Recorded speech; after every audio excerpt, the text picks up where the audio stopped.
Hey guys, it's Sunday evening and I'm delighted to be here again this week. Really good stuff coming up tonight. You guys know we've got a great guest coming tonight. We've got Brad the Guitologist coming and we've got a great topic to talk about, analog and digital recording. But before we get into that, I have an unboxing for you, but also let's check it out let's celebrate because today's not only an unboxing, this one, and the Brad the Guitologist Day, it's also National Gymnastics Day, International Talk Like a Pirate Day. It's also National Butterscotch Pudding Day, Wife Appreciation Day, Independence Day in St. Kitts and Nevis, Army Day in Chile, and the Forest of St. Januarius in Naples, Italy. What's more, it's the foundation of the Slovak National Council in Slovakia. So there we go. And a big thanks, as always, to all of my patrons. So because I know you're not going to want to hang around, you're going to want to see Brad real soon. I'm going to do this unboxing for you because I have been sent a little package by my buddy, Lawrence Petros Design pedals, and hopefully I can get this open pretty quick. It is well wrapped up, I will tell you that much. So I'm just going to dive into this real quick and we will see what we're going to be checking out really soon. If I can get this thing open, there we go. Awesome stuff. There's a note to me. Let's have a quick look. We've got a Lawrence Petros Embers Limited pedal, which we're going to check out. I'll get that out in a moment. And we have also got the Cascade Reverb. So let's have a quick butchers at these two beautiful pedals, and then we will get on. I love the fact that he sends these in a little bag. Look at that little tiny bag, which is really cool. So there we go. There's the Cascade. Can't wait to show you guys this pedal because I know that Lawrence is really popular. And what's more, he makes great pedals. Let's quickly get the other one out as well. I'm just dropping all this on the floor. I'm so sorry, Lawrence, but I don't want to keep Brad hanging around for too long because he's very patiently waiting backstage to come on. And we have got a great show lined up for you tonight. So let's have a look at this one as well. There is the Embers, the overdrive pedal. So that one as well, we're going to check out tonight. Well, not tonight. We're going to check it out real soon. We have got 27 of you in at the moment. Good to see Trevor Lock, Rax Effects, Backwinkle, Gordon Huskin. Some new names tonight. Quentin, he's in. It isn't water, I'm afraid, tonight, mate. It's coffee. Cheers. Let's see who else we got. We got BC Rich 581, Big G, Gary Tollander. We got Jake Lee guitar. And as always, you're in the banner down below because you guys rock. Dave Lewis, Bam Mozzie. All the usuals in, which is great to see you guys. Mr. Night Owl and company. Hey, Brad and Mike, he says. Well, let's dive in and let's welcome my absolute amazing guest tonight. It is the one and only. He's gone. I just saw him go. Oh, that's so funny. He's going to do it to me. There he is. I just thought it would be funny. Big introduction, and you come on to an empty screen. Oh, I love it, man. That was so funny. Literally, as I was saying, Brad, he got up and walked away. Oh, man, how funny. How you doing, man? Yeah, I'm doing great. Yeah, man. So I've been thinking about this thing all week, trying to, cram my mind and get it sorted. And I thought it'd be really funny, like with the whole build up, because last week you put the screen up, says, oh, next week, Brad, the Guitologist will be on. And, this big kind of Sunday, thing, promotion. And then how funny would it be if you just came on and said, hey, Brad, what do you think about digital? I'm like, I don't like it. That's it, Brad the Guitologist, everybody. That would be brilliant. That would be hilarious. Well, I have to say, you're one of my favorite channels. You know, I watch you because I comment on so much of your stuff. I've always said, love the dumpster dive, love the amp repairs and all that good stuff. Really, really great. And I think that the idea tonight of looking at the difference between analog and digital and looking at how spoiled we are these days is a real good topic to have you on for. So thanks for doing this. Sure. Yeah, man. Really appreciate it. Listen, I just want to say this up front. Mike, you are one of the most genuine people on this platform. You know, I've gone through my ups and downs, you know, pissing this person off or pissing that group off or what, you know, with some of the things I do and say and all this. And, you know, we touched upon it a minute ago with the dumpster dive thing. You know, everybody at Guitar Center hates me already, you know. So, I mean, I have my share of enemies and people that just don't like me for whatever reason. But you're one of those people who is exceptionally kind, and you've always been kind to me no matter what. And I really appreciate that. And that's why I'm here today. So. Bless you, brother. That is so kind. I treat everybody as I find them. And I've always found that watching your videos, I've always thought there's a heart of gold in there. And I know you've had your share of, you've had your share of controversy. You gotta dig through the dumpster to get to it. You know, that's cool, man. And no, I still watch and I still love it. And, you know, everybody has their moments, but that's a really kind thing to say, mate. I really appreciate it. And also you were so kind to me when I announced, or actually I told you before I told all of my subs about what I'm facing at the moment, and you've been incredibly supportive, and that is a huge heart. So thank you so much for that. You've been in my prayers ever since, man. And I mean that. Thank you. You know, haven't prayed in a long time until recently. And, you know, with all the things going on in the world, I just kind of started again, and you've been included in every one. So. Bless you. Thank you so much, brother. That means a huge amount to me. It really does. It is so kind of you. And, you know, keeping our fingers firmly crossed. I've got an appointment on Tuesday, and I'm hoping that we're going to get some good news out of that. We'll keep our fingers crossed. I don't seem to be deteriorating particularly quickly, if I am at all. And so, yeah, I'm just keeping them firmly crossed, man. And yeah, I intend to be around and keeping this stuff going for as long as I possibly can. And yeah, I've got to be okay for my kids. My youngest is only 8, and he's not ready to lose his dad yet. So, you know, double fingers crossed. Man, all good. All good. Anyway, let's not depress ourselves by talking about that nonsense. Grumpy Mike, how are you, man? Good to see you as well. We got some real nice people in tonight, and these guys. Dennis is in as well. Hey, Dennis, they're gonna really love this stuff that we're talking about tonight. So what I have done, I was just explaining to Brad before we came on that I have done just a little video, which I'm again really hoping that it's going to work, because that would be really embarrassing if it doesn't. do you talk like a pirate during the whole thing? Today's a digital laddie. It's a pirate day today. Yeah, I thought that was.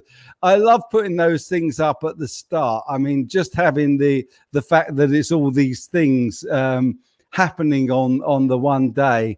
I just found this amazing site online that tells you what all the national and international holidays are. And I thought, well, it gives me something to break the ice with at the start of the show. It's International One-Legged Man's Day. you got it. You got it. Yeah. It's just a bit of fun. And yeah, I mean, I don't know if anybody cares about Army Day in Chile. I'm sure the Army in Chile do. Or the Foundation of the Slovak National Council Day. I'm not sure, but hey, that's important stuff, though. That's, you know. Oh, mate, it's vital. It's vital that everybody out there knows about this stuff, because otherwise they can't make an informed decision about what to say on the channel. That's the great thing about the internet. You know, I actually have some fans in Chile, so I get to talk. Every now and then, you know, somebody will message me, hey, I'm in Chile and I watch your stuff. And it's like, man, that's really cool. That's great, man. How did you find me? And beyond the language barriers and all that stuff. It's so cool. That is so cool. It is so cool. Really is. Okay, so what I'm going to do, I've made this little video. I'm going to try and share it with everybody because it does kind of give us the background to the analog and digital phenomena. Hopefully, you're not going to be bored by it because it took me about 3 hours earlier on today to put this together. And I promise I've only done this research today because crammed for it, right? No, and the worst thing is I got it so wrong. I had to record it twice. But I'll play it for you guys anyway, and we'll see if this gives us a good idea of how it all works. Fingers crossed. Let's go for it. Let's try it. So before we start today, I thought I would look up and give you a bit of an input on the difference between analog and digital. And I have found this great resource on Guru 99, which is very recent. It's from August 28th this year. So we're just going to quickly run through the differences. We're going to look quickly at the fact that a signal is an electromagnetic or electrical current that's used for carrying data. But in our situation, we're really looking at waves and audio waves. So let's have a quick look down here at what he says the difference between analog and digital signal is. So here's the example of an analog signal, and as you can say, it's very much a waveform. So that is pretty much what an analog signal is, and there's no discrete intervals on that waveform. It's continuous. Whereas with a digital signal, that's really just ones and zeros, and you could think of a digital signal as filling in these little gaps with a multitude of different levels. So basically this along here, the time axis is broken down into a number of hertz, and what sort of signal you've often heard of 41,000 hertz and 48,000 hertz and kilohertz I should say. That's just how often the height or level of the wave is measured across time. So there we go. So digital signal is pretty square. So let's go down and check out some of the characteristics and the verses, because this is quite good here. So analog signal is continuous signal that represents physical measurements, as I said, whereas digital signals are time separated signals which are generated using digital modulation, so measurements up and down on that time scale. Denoted by sine waves in terms of analog and square in digital. Uses a continuous range of values that help you to represent information, whereas digital uses discrete zeros and ones to represent information.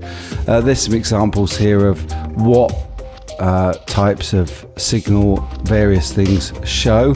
And an analog signal is low bandwidth, whereas digital takes up a bit more in terms of bandwidth.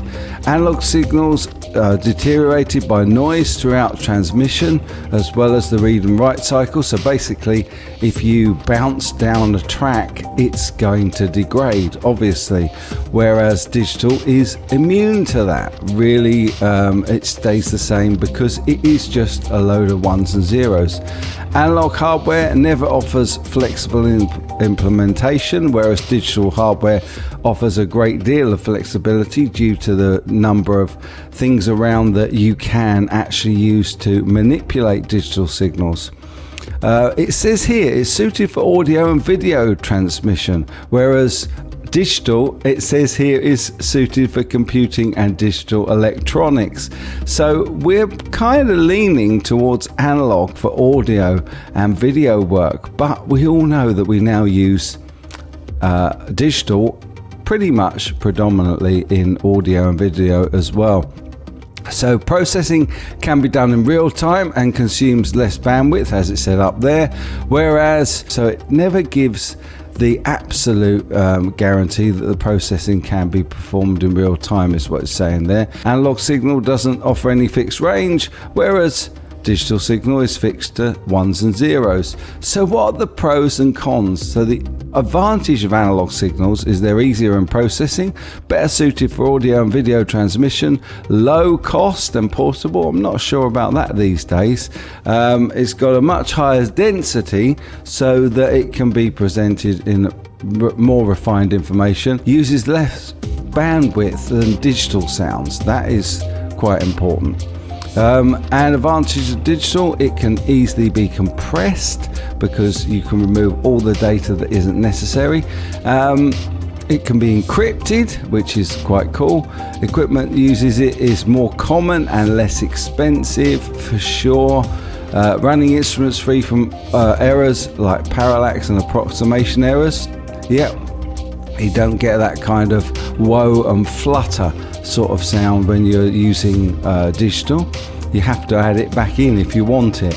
A lot of editing tools available. You can edit sound without altering the original copy. So again, it doesn't degrade. Recording analog sound on tape is quite expensive if the tape is damaged.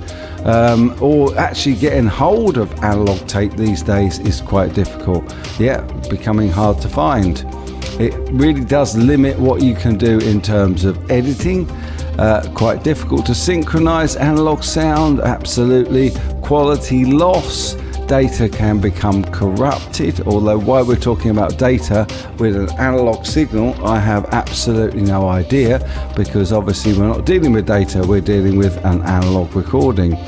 Plenty of devices and formats which can become confusing to store a digital sound. Well, again, talking about digital. Disadvantage of digital is that it might cause loss of information because you can have corrupt files. Analog to digital and digital to analog demands mixed signal hardware. So basically what they're saying there is a signal has to be changed to digital from analog and then converted back to listen to it.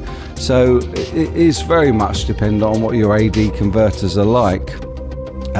Processor speed is limited. Well, I think these days most computers deal very, very easily with audio and video, to be honest. So I don't think that's really too much of a problem. Quantization and round off errors, again, not really a big deal. It does require greater bandwidth and systems processing is more complex. But in this day and age, we know that our audio signals and recording of audio is actually very cheap, very easy. And with the addition of software like Audacity and all the free software that's out there, it's really, really easy to get into digital audio and digital manipulation. So there we go. That's a quick rundown of the differences between analog and digital, which I hope will inform and help our debate.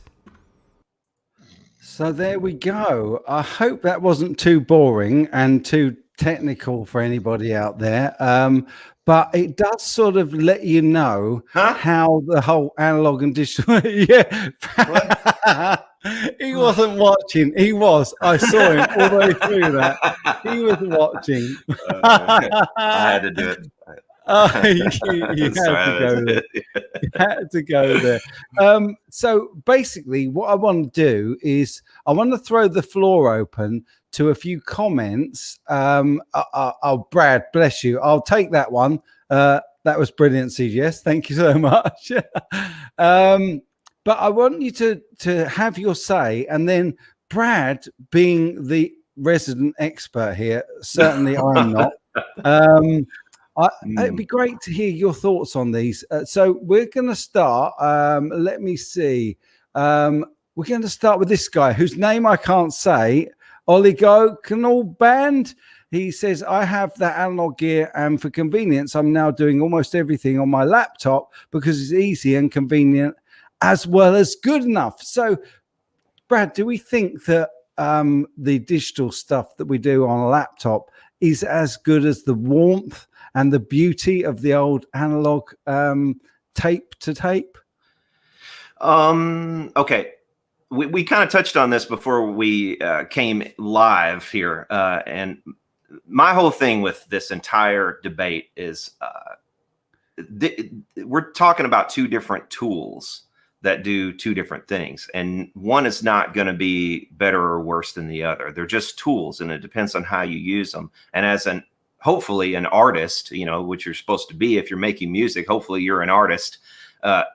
You use these tools in various ways, and sometimes it's going to be more convenient, yes, to use a digital tool because it's there, it's handy. You can grab your phone, you can press record, and you can get that brilliant idea down immediately without going and searching for where did I put that tape recorder from 1982? You know what I mean? So, and then the editing on digital is unmatched. Let's face it. There's a reason that movies particularly went to digital, and you and I know this intimately because we're constantly having to deal with editing, you know, video. Videos. Yeah. The editing is unmatched. You cannot do the editing that we do today, particularly with video, in the same way. You would have to, you know, leaving bits of film on a cutting room floor, you know, like they did in the old days. There's just absolutely, you don't want to do that with audio as well. They used to splice the audio tapes as well, which I showed in the video there, and that's really, really tricky. So yeah, I totally agree. I think it's a convenience thing. Marky FX says he's recently bought a Porter Studio Mark 1 and he's messing around with transferring to digital for editing. Exactly what you're saying, basically, essentially capturing the analog warmth, but using digital for editing. But the only thing I would say there is that, of course, as soon as you transfer it to digital, you're then going to those sample rates and bit rates and bit depth. So you are converting it to digital. So, you know, you still pick up that warmth, but yeah. I think the premise there is really based upon this idea that you can almost warmly you know, overdrive a signal in a way with an analog piece of gear. Like you can it has a natural bit of compression when you record to tape, because there's only so much oxide on a strip of tape that's going to be able to pick up. So when you overdrive that, or you put too much information onto that tape, it's not going to try to go beyond what's possible to get there. So when it approaches what the limit, there's going to be a smoother curve to get to the limit. But with digital, it's either on or off, and you get these lossy you know, bits, and everybody's heard that where you clip on digital and it's bad. It's like cracky, poppy, you know, it's really bad. So I think the premise there is sound, but I think we're confusing oftentimes the cause of something with a corollary. Okay. So we're confusing what's causing us to sense this difference in the sound. And I think a lot of it has to do with the fact that, as we touched upon before, so many more artists have come into the market of making musical art now because of the accessibility. So first of all, we have a dive, frankly, in the talent level for one, I think, of people who are making music. So, and then people who understand how to make music with their equipment and the tools they've been given has generally, I'm not saying in all cases, certainly, but generally has come down. You know, not everybody is going to be a George Martin, you know, with this stuff. It's going to be, you know. Well, the great thing, I think, and actually Amanda Makeup and More makes a good point here, because it is quite easy to edit stuff in the digital domain. In analog, it's a real pain to master everything down, and also to double track and bounce tracks here, there, and everywhere. Yes, but is that a disadvantage with analog? I would almost submit to you that it's an advantage to limit yourself in your tools when you're an artist, because, you know, I'll tell you this, I used to make the best stuff when I was severely limited in what I had to work with, honestly, because it was, okay, you know, I've got this one track, and then I'm gonna, you know, I've got a 2-track left and right reel-to-reel recorder or something. And this is all I have to work with. So I'm gonna record one on the left channel, and then I'm gonna record another one while listening back to that and bounce both down to the right. and then, you know, Right. do the sound on sound thing and bounce Yeah. back. And then you basically get like one take each, you know? And when Yeah. you're doing that, you practice the shit out of it. You know, you practice it and you get it right. And then, all right, I'm ready to do this take. Let's do it. And then you get serious, and any flaws that you make just becomes character. You know, it becomes something that you sort of live with, and you don't try to go in and manipulate every single little thing. And you don't, you know, it's Yeah, a different mentality. it's definitely the way of the way that it was back in the 50s and 60s and even 70s and 80s to an extent.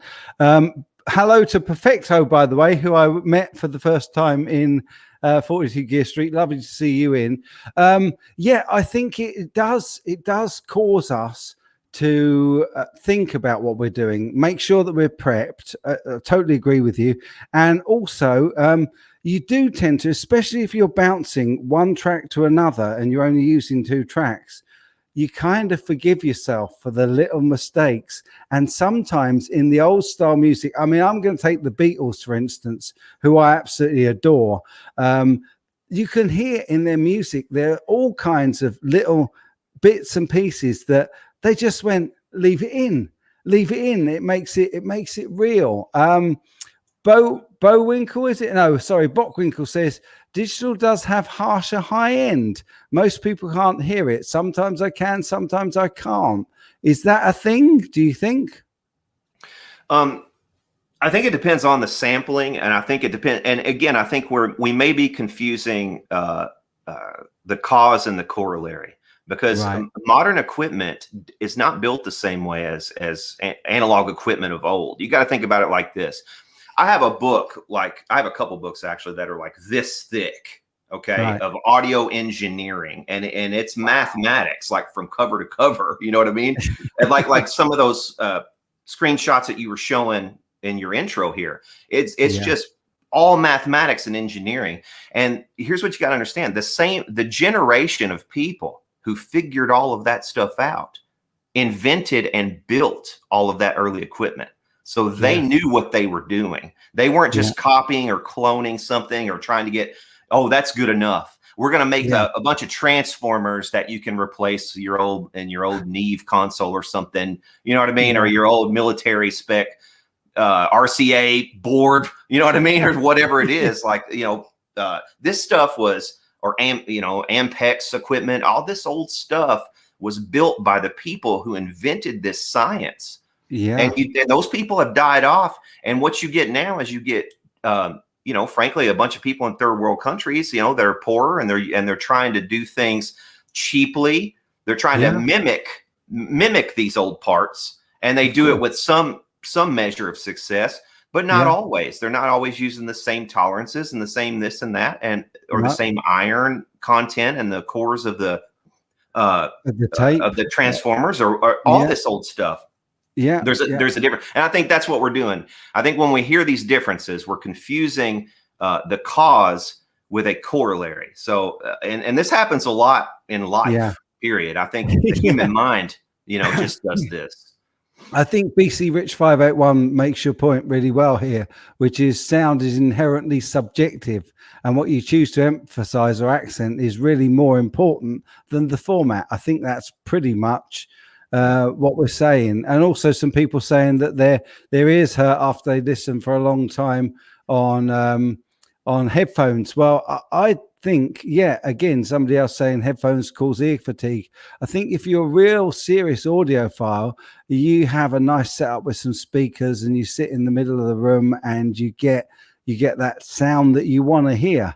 And I think that makes a big difference. I think with a lot of the digital stuff, and again, I'm not knocking the digital domain at all, we find that online so much is compressed to reduce that bandwidth, so that, you know, like YouTube does. We know it does when we do demos of amps and guitars and stuff. We know that gets squished right down, and it doesn't sound anything like as good as when we recorded it. And let's be clear: when you're saying compressed, you're talking oftentimes about resampling the digital rates. So when you were talking about the slices of time, you know, the wave over time, and you were taking these slices, That's it. You know, the frequency of these slices the more slices per second, the better the digital representation of that analog sound is going to end up being. But when you resample it, you're doing fewer of these slices per second. So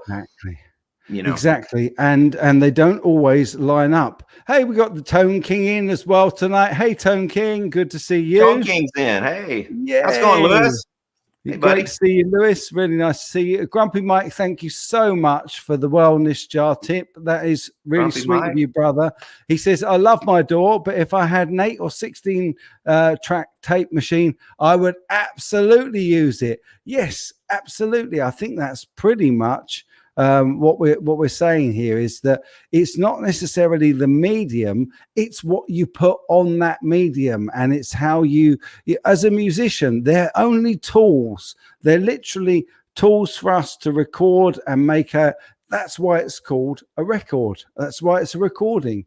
It's for us to keep a record of what we wrote. But in the old days, you know, the Beatles, and Paul McCartney said this so many times, the reason their songs are so catchy is so that they could remember them, because they didn't have a phone that they could press record on or a tape machine. They had to remember them. So they had to make them catchy and good so they could remember them, which I think is a key thing that we kind of miss out on a little bit these days, because we are really, really spoiled. Botwinkle talks about an ADAT. I've got a brand new, and I mean it, a brand new, unboxed, unused ADAT in my garage.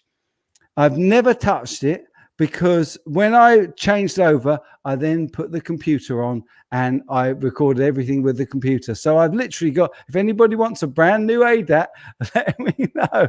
It should be a museum piece, probably. It's sorry to interrupt you, but it's interesting that, during these conversations about recording, it always gets back to the Beatles. It seems like it always goes there at some point. And we've already quoted them a couple of times. And another quote that John Lennon said was, I'm a musician. Give me a tuba and I'll get you something out of it. And that's it. I think that is the ethos that makes the difference between the old style, the way things were done in the old days versus the way things are done now, because we are so spoiled for choice, and everything is so convenient.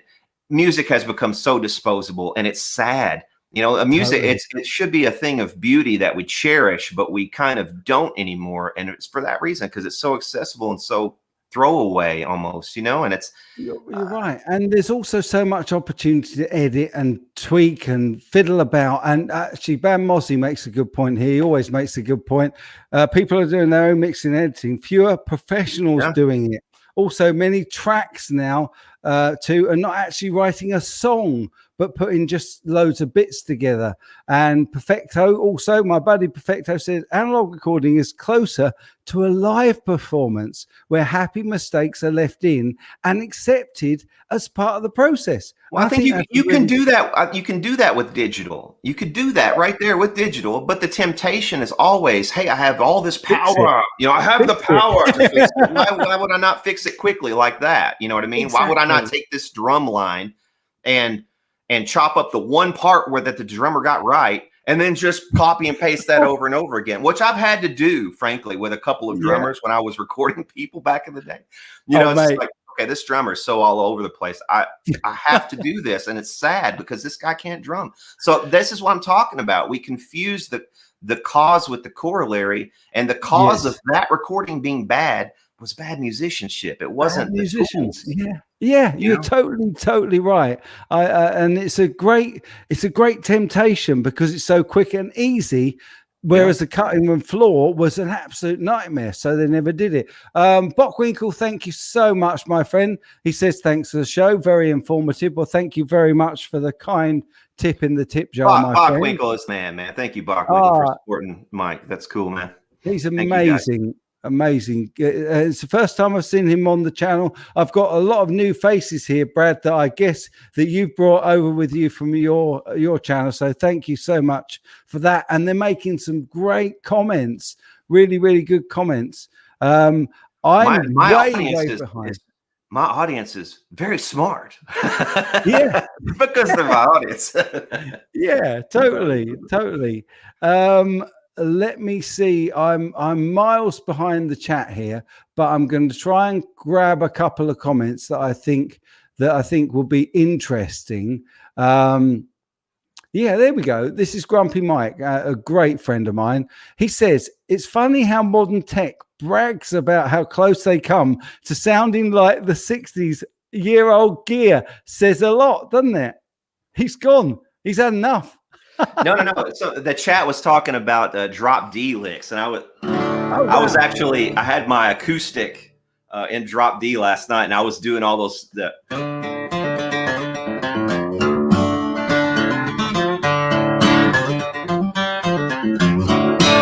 All that stuff. I was sitting here last night just going to town with all.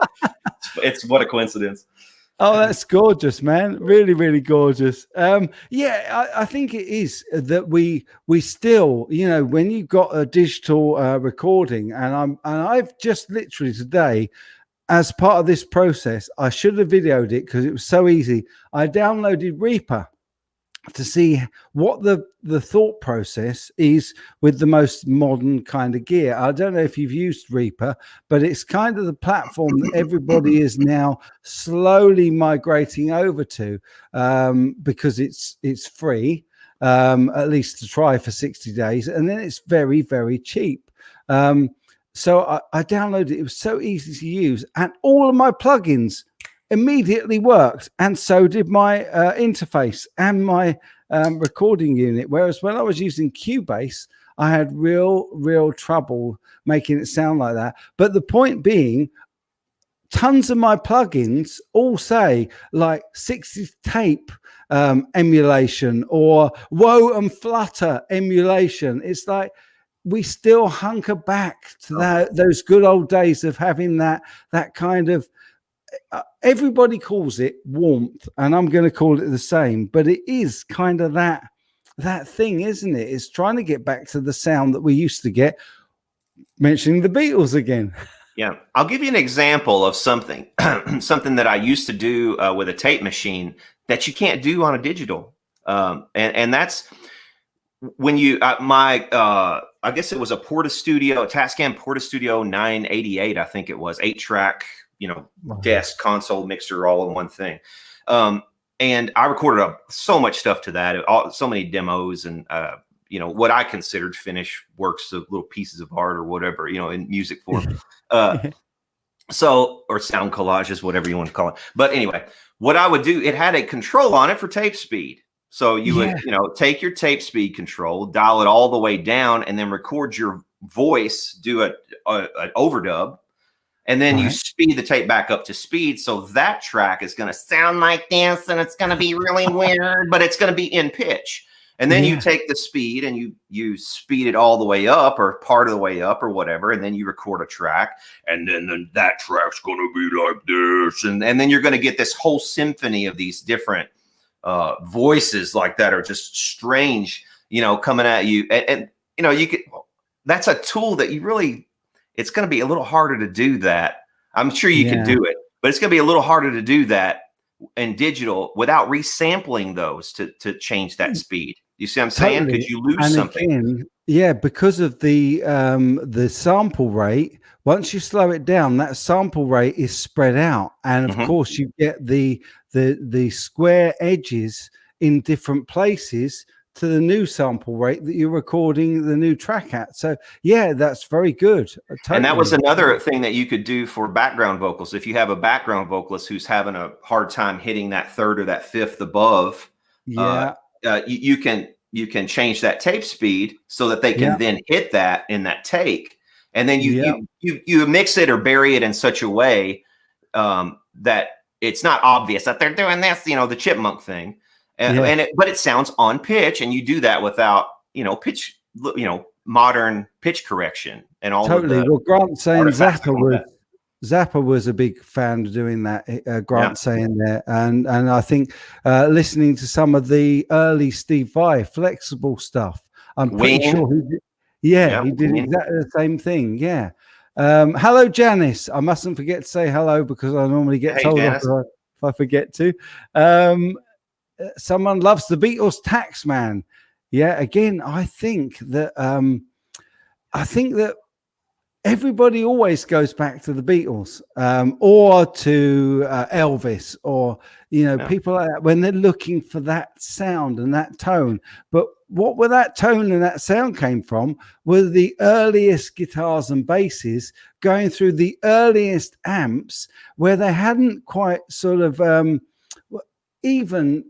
they hadn't fine-tuned any of that gear at that point. So we all try and go back and put the little defects back into it, because it's what we love. But you also the stuff that survives from that era, unless it's like an Alan Lomax field recording, of a blues guy in Mississippi or something, it's on a sound stage, is in a proper acoustical environment. But where are we all recording? We're recording in our living rooms, in our basements, and our wherever we can find, or bathrooms, or you know what I mean? So we're not really on a proper sound stage with proper mics and all the proper stuff. And I say proper, I mean, high-end stuff that they had the best of the best. Like I said, made by the people who designed it, the science behind all of it. Exactly. And then engineered by people like my brain is gone at the moment, but remind me the engineer for the Beatles. God! Come on. Somebody will tell us, because my brain it'll end up over there. My brain is really broken. George Martin. I knew it would come to me. George Martin, yeah. But no, they had engineers also besides him who helped out. I thought you were talking about one of those guys. No, I literally couldn't remember George Martin. That's how bad my brain is at the moment. I didn't sleep hardly at all last night, so I feel you on that one, man. Oh, man. Yeah. So a lot of people saying in the comments that here we go. Here's one from the Lamb. I love analog for live sound mixing. There's a tangible feeling of manipulating the sound that's obfuscated in the digital world. What kills digital live for me isn't resolution, it's latency. Now, I'm not sure for me that it's latency. I think that's an issue when you're playing through a really sort of a lot of plugins through a digital audio, and then you do feel that a little latency. I'm not so sure it's live, but I would certainly say in recording that gets my goat sometimes. It really, really bothers me. Yeah, anytime you have more than one layer of digital processing too, like if you have a digital pedal that's doing some kind of processing to the sound, and you have there's going to be latency on that. And then if you put something else behind it or further down the chain, it's processing again. You're going to be exacerbating the latency before it hits the speaker or your headphones or whatever. So yeah, absolutely. Totally. LM Guitar Corner, very, very wise comment. The Beano album sounds so many. I think what he's saying is that everybody's chasing the tone that they got on the Beano album, with the Cream, and that kind of era of stuff. I think it is all about that era.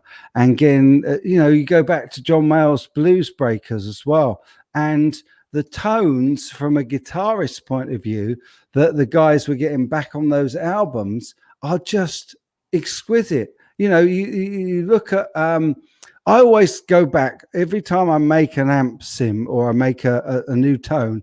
I start with a plexi. Why do I do that? Because the plexi just sounds great, or I'll start with the blackface. If I'm going for a clean tone, I'll start with the blackface and just take the guitar down a little bit. And we always do that, don't we? Yeah, it's a shorthand, isn't it? It's like and it's easy to say, okay, you want a good clean sound, get a Fender Twin, you want it with reverb, crank the reverb on that thing, you'll be in heaven, Yeah, for sure. Grant makes another good point. And again, this is a really, really good point, and this is totally right. Your digital recordings only as good as your digital to analog and analog to digital converters, because you lose a lot. And that's also where you can lose a lot of latency, because if they're slow or if they're inaccurate, then that can really throw off the whole feel and the vibe. I agree. At the same time, I do believe that it all comes down to inspiration and talent. If you have an artist who is inspired, who goes into a studio wide-eyed and like, whoa, look at all the things I can do in here. Wow, let's get started. If you go into a studio with that attitude and you have unlimited time and resources and all this stuff, you're probably going to come out with something that's pretty damn great. You know what I mean? But if you go in and it's like, or if you're, just recording to your phone and it's like, okay, here's an idea and it's throwaway, and then or whatever, you're treating it as something that's not imperative to your very survival as a person. You know what I mean? Oh, yeah. You're going to put something that is unquantifiable into a recording where you feel that, versus something that's just, that you're just, I got to get this thing up, today because, I don't know. It's just a different ethos now, man, of all this. And I think that really plays into it. And I think it goes back to confusing the cause and the corollary, Yeah. You keep going back to that, and I totally agree with you. It's the difference between what you can do and what you should do. Yeah. As a musician, if you've got a great thing going on and you're writing a great tune, then it really doesn't matter at all. Let's have a look. We've got a comment here. Great compromise for digital is my JMP1 preamp going into a torpedo cab. I guess that's the cab M. One channel with simulated cab, and 90% of my sound is my guitar and its tone and volume knobs. That's the way it should be, man. Totally. And if you put that, I'm sorry to interrupt you, but if you put a sound that you have really got a great sound, and it's all digital, it's all processed. So the fuck what, man? Lay it down. And if it's a great song that you're laying it down on, man, it's gonna fucking rock probably. You know what I mean? Absolutely. Really. And that, at the end of the day, I think that really comes down to it. That's what it's all about. It's just how inspired are you as an artist with these tools that you've been given, and how spoiled are you, and how jaded are you? You know what I mean? We're so lucky. We are so lucky. Apparently, George Martin's son Giles, I think it was Dave Lewis mentioned it first, has been doing a great job on the Beatles anniversary releases over the last decade or so. I didn't know he was doing that. So that's really interesting. And it looks like we've got more stuff coming out really soon. Big G asked me, can I ask Brad what mic he's using? It sounds great. I'm actually going to do a video on this mic and another mic as well. This is a Tonor. Oh, wow. USB condenser. These guys sent me this, and then another. I'm sorry, it's got I'm sorry if I just turned myself down there, but it has a. No, you're good. It has a level adjustment on it, and it comes with this boom arm and all that stuff. This company and another company each sent me a USB mic. I'm going to do a video just comparing the two because they're kind of cheap. But this one is the Tonor USB. It's a Q1. Q1 is the model. Right. It does sound absolutely awesome. Sounds really good. It's a nice open sound as well. It's not like it's just targeted. It's not a slim bandwidth. It's about 2 feet distance from my mouth at the moment. Yeah. I mean, this is right next to me. Obviously, this Lewitt LTP 440 pure. Yeah, you're probably going to get some bass, proximity effect. I would imagine a little bit. Does that? You know what? It doesn't. It still sounds really clear. So when you're away from it, it picks up really nicely, and when you're right up against it, it picks up really nicely. So there we are. Musical substance is more. I think this is what we've learned tonight, isn't it? I think this is our takeaway, that the substance is more important than any aspect of the process. It's about the artistic process, not the engineering process. So I think the guys out there know their stuff. They've got it right, and I do feel that we are in a golden age of gear. We're in a golden age of recording and the ability to put stuff down, and we seem to, as a result of that, I'm going to be really overwhelmed. We're overwhelmed. Let's hope that's what it we've is. We've lost it. We've lost the what makes it real, man. You know what I mean? Like that's why I keep going back to my acoustic so much, because I can say here with my acoustic, all the other bullshit about gear and this and that, it just fades away when I'm sitting here with an acoustic, and it's just me and this and God and whatever else happens to be listening, whatever bugs are in the room. You know what I mean? And I think that's the important thing, man. What kind of artistic fire is within you to make a song and express something, for God's sake? You know what I mean? And sing it like it matters. We are all about communicating a thought process and a thing that gives people a feeling. Music's always been about the vibe. It's very rarely been about how well it's recorded. So many people have been mentioning so many great tracks and great bands in the chat, and you're absolutely right. That's what it's all about.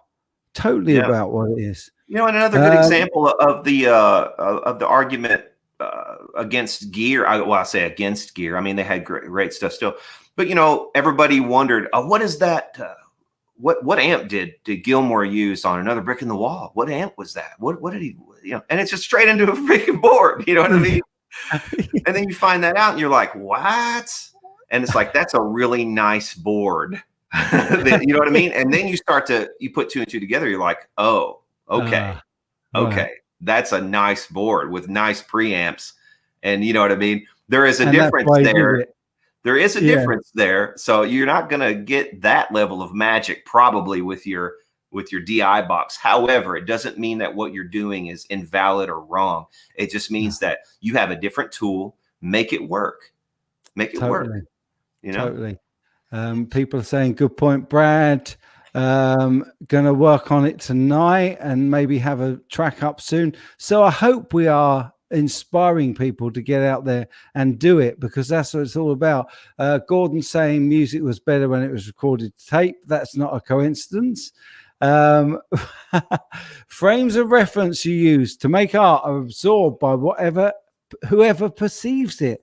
Put some detail in that stuff. I like that. I like that comment a lot.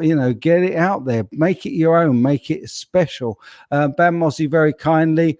I'm sure everybody here is already subscribed to Brad's channel, but there it is, man. And please do subscribe to Brad, because he's and anybody who's come over from my community posts, subscribe to Mike. Mike is one of the best people on YouTube. He's always been a loyal fan of my channel too.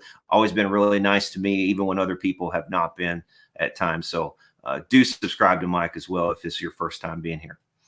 Bless you, man. Thank you so much for that. That's really, really kind. Really appreciated as well. And it's lovely to see so many guys in. And as you said, looks like your audience are really smart as well, which is great. And you know what? The number of FBI agents in your audience just went up. Yeah, I don't mind that. That's all good, man. That's what life's about. You've got to be first and foremost, and this goes for music as well. And I think it speaks to what we've been chatting about tonight, is that you have to have your own personal integrity. You've got to stay and be who you are and what you are, and it's no good pretending to be something else, either musically or personally. So and I think that people can judge people too easily these days, and I'm always for looking for the good in people, and I always love to find the good in people, and I think there's a lot of good in everybody. I was reading a book recently called Human Kindness, and it's written by Rutger Bregman. He's a Dutch guy, and it's really worth a read if you can get hold of it. How do you spell his last name? BREGNEN, I think it is. I'll look it up and I'll send it to you, because what it basically says is that people would much prefer to be getting on with each other than to fall out. And the thing is that since we've stopped being hunter-gatherers and we've settled down and we've got possessions, we've become possession obsessed. And I think it's more important to look at people's character. And so I would never judge anybody until I've got a measure of their character. And respect to that, man. Total respect to that. Lamb apparently has been watching both of us for years, and a wonderful constant in a crazy life. There we go. Awesome video as usual. Amanda Makeup and More says, bless you. Music is the eternal spirit language. This stuff you guys do to facilitate learning about music, I take it more serious than anything in my life. And that's great, man. Absolutely great. And I see it, I'll go one step forward there. I see it as a form of prayer. I really do. It's, I haven't been a really devout spiritual man or anything like that all my life. I'm not trying to say that, but when I play guitar and I'm alone, I'm not alone. I believe that there's something or someone listening to me, and it's, I'm entertaining the Holy Spirit in a way. You know what I mean? I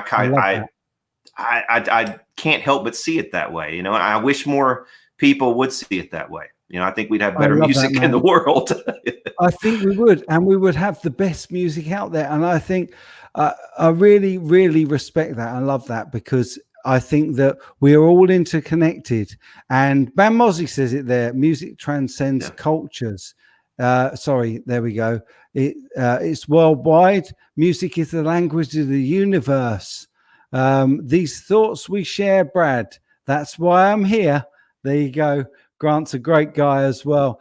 I think that we've kind of put the world to rights with our show tonight. I can't believe how fast it's gone. We're about 3 minutes away from my hour, 2 minutes away from my hour deadline. And next week, cancer. Yeah. Oh man, let's solve everything. I love it. There we go. Grumpy Mike's not religious, but he is spiritual. Dave Lewis has got the Pink Floyd at live at Earl's Court wall, recorded from the soundboard. Wow, I'd love to hear that, Dave. That's a really cool thing to do.